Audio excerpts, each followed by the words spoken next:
back to another video here on the channel. And today we're doing something a little bit different because we're actually harvesting today.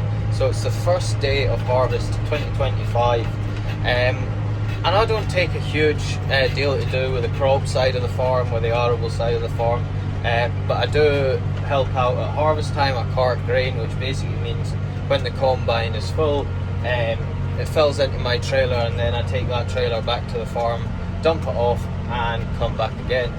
And that's basically what we're doing today. We are harvesting the first of our crops, which is winter barley. Anyway, if you like this video, don't forget to like, comment and subscribe.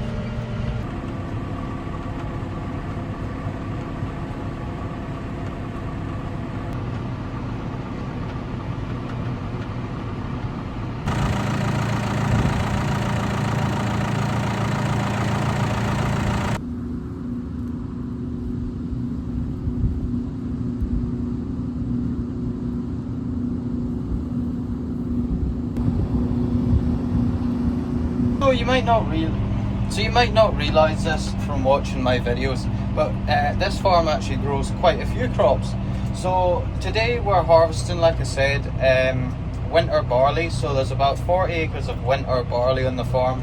We also have about 40 acres of oilseed. Then we have about 100 acres of wheat and 200 acres or thereabouts of spring barley. So yeah, I generally try and stay as far away from the tractor driving stuff as I possibly can. I generally like working with the stock better.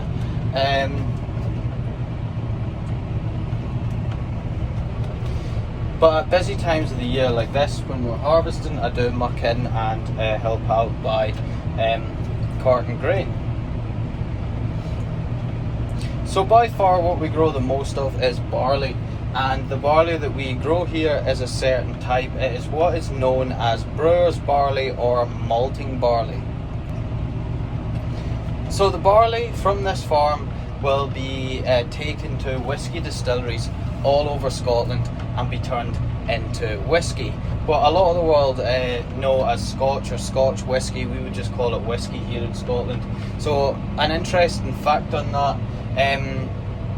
a Scotch whisky, to be coined a Scotch whisky, it has to be brewed in Scotland. If it is not brewed, distilled and bottled here in Scotland, it is not a Scotch whisky. And something else that I saw, and not too long ago, I seen a video of somebody from another country complaining about why were Scottish people so famous for whisky when spirits and things had been invented in other countries. And nobody's really claiming that Scotland was the sole country that invented whisky. However, both historically and still up until the present day, Scotland has been one of the biggest whisky producing countries in the world, and not just whisky but high quality whisky. So here in Scotland today, we still have hundreds of whisky distilleries up and down the country which are still functioning, still working, and together those whisky distilleries are producing about 22 million casks of whisky every year. So Scotland's whisky industry is worth about 5.3 billion alone in Scotland, and in the greater world it is worth 7.6 billion. It produces 40,000 jobs a year here in Scotland, and it is one of the largest whisky industries in the entire world, from one of the world's smallest nations.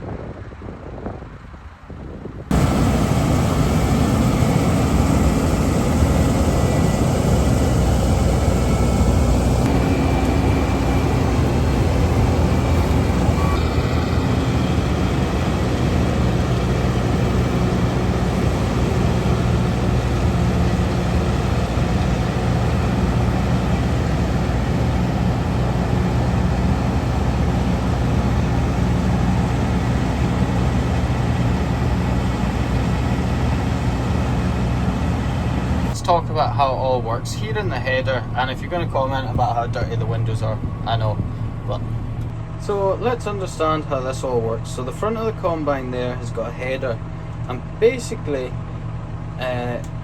there's two sets of knives on the front of that, which are moving side to side in opposite directions.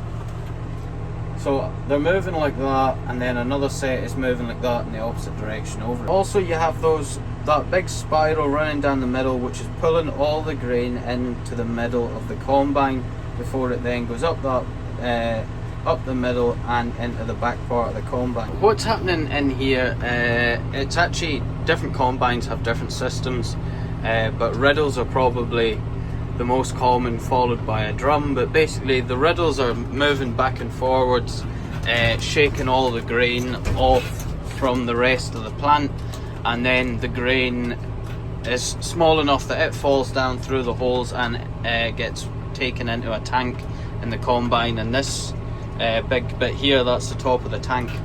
So when that tank is 75% full or 80% full, these lights will come on, and that is my signal to get ready and start moving alongside the combine. So anything that isn't grain, that hasn't fallen through those riddles, will now come out the back. So out the back here, you'll see all this small dusty stuff is being separated as well from the nice clean straw which is left, and that clean straw gets left out the back in what we'd call a bout. So later on somebody will come and bale all that straw into a round bale, and that is what we will bed our cattle on during the winter time. The combine is full, the spout will come out, and I will move into position. So I'm just moving into position now, and what I'm going to do is basically match my speed with the combine. The grain will start to come out of the spout, and I will basically match the speed, basically filling the trailer from the back to the front. So first I'll position myself where the grain is going into the back of the trailer. Once the back of the trailer is full, I'll slow down a little bit and allow that spout and the grain to move forward, and basically when this trailer is full, that will also be the combine empty.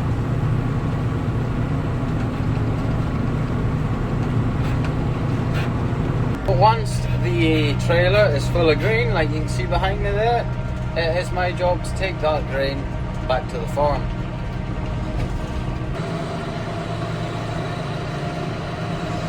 So now that we're back to the shed, we're just reversing into the pile and then tipping the trailer out, open the back door,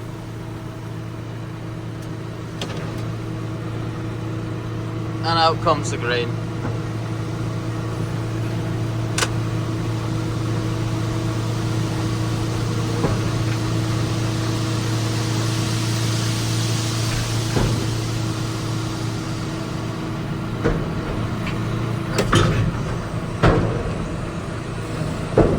Just like that.